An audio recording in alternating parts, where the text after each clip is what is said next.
So we're going to be using a whole wheat fusilli. That will just add a little bit more texture to the dish.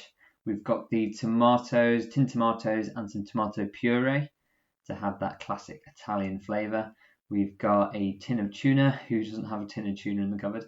We've obviously got some diced onions from the freezer, really nice and easy to use, and some frozen peas. Just got the fancy petit pois from Aldi there. So we've got some garlic puree to add a little bit of flavour to the dish, and then our herbs and spices. Obviously we've got pepper, we have oregano, we have basil, and then to add a little bit of spice to the dish, we've got some paprika and some chili powder, and that's just going to add a little bit of warmth. So of course the first thing we want to do when we start cooking is get the kettle on and also heat up our pan. So we're going to use a technique called tempering, where we're going to heat up and fry off the garlic puree in some olive oil. What that's going to do is release some of the essential oils and develop even more flavour within the dish. So you'll see what that looks like now. I like to do that at this stage, just before we add in the onions. Look at that. So we're just tempering that away for just a minute or two. And then you can add the frozen onions straight into there, and they're immediately going to pick up that delicious flavour. So actually go quite overboard on the onions here, but you can of course go with however many you like. So we're going to add in the fusilli and cover that with boiling water, get that on to boil.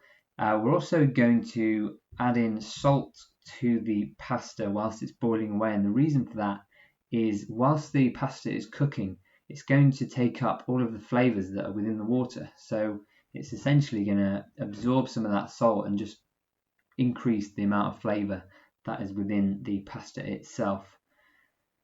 So you just want to stir that round, because otherwise it can clump together, and of course put a lid on it, because otherwise you're going to be sat there for longer than you need to.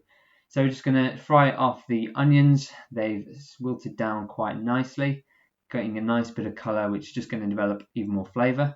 And of course they're coated in that tempered garlic puree. So next up, adding the tinned tomatoes. They can just go straight in. You will notice they boil off quite quickly because the pan's probably quite hot at this stage. That's absolutely fine. We just want to stir that around. And then there's normally a little bit of tomato left in the can, so you can just run some water around and give that a little shake round the tin.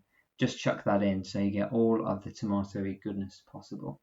So we're just going to let that simmer, the onions, the garlic and the tomatoes, leave that to simmer and season with a little bit of pepper. That is just going to develop some really nice flavours over the 15 or so minutes that we're going to cook it. So salt and pepper, always a must. You never fail to use those. So we're going to add our Italian herbs. We've got oregano and basil. You can be pretty generous with these. They're really robust flavours. Because you're using dried herbs, you can add those right in the start, and they will incorporate their flavours within the dish throughout the entire time of cooking. And then, as mentioned earlier, to add a little bit of spice to the meal, we're going to add a little hit of chili powder. Be careful how much you put in, because it can add quite a bite, quite a kick. And then some paprika. I find the paprika just adds a spicy warmth, but without too much added heat. So we're just going to stir that round and then leave that to simmer. So after the pasta's been cooking for maybe 5 to 7 minutes or so, you want to put in the frozen peas. Now these need maybe 5 or so minutes.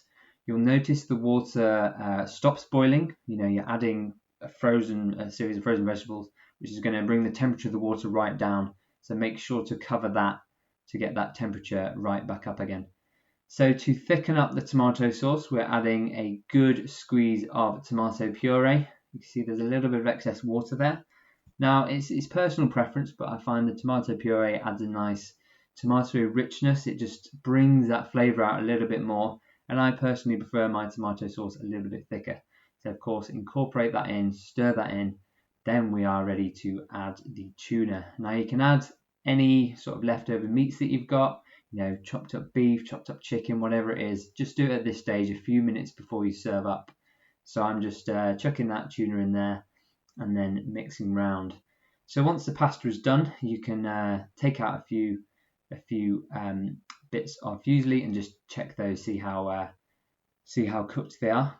And then we're going to drain off the pasta and return it to the pan. Now this is really important. This is what I call the Italian trick that my mother taught me. So you want to take a few heaped spoonfuls of the sauce and chuck it straight in with the pasta. What that's going to do, you're going to stir that round. It's going to basically ensure that your pasta doesn't all just stick together in one sort of starchy big clump when you serve up.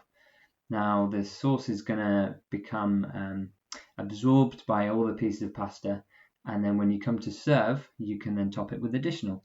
So every bite of pasta that you have will already have sauce on it, and you're not serving up a plate of pasta, big starchy plate of pasta topped with a big dollop of the sauce. So it's all incorporated before you've even served up. Look at that. So it's all tomatoey already. The peas add some really nice colour, a little bit of sort of variance in flavour, and of course adding a little bit more health to the dish. Then we're just going to top it off with some of that sauce. Look at that. Very, very nice. And of course, to serve up, we're going to add a little bit of salt and pepper. Always, I just find getting in the habit of adding that will just add something to every single dish that you make. It's the easiest change you can do. I'm being a bit of a shelf here, and just a little sprinkling of the herbs.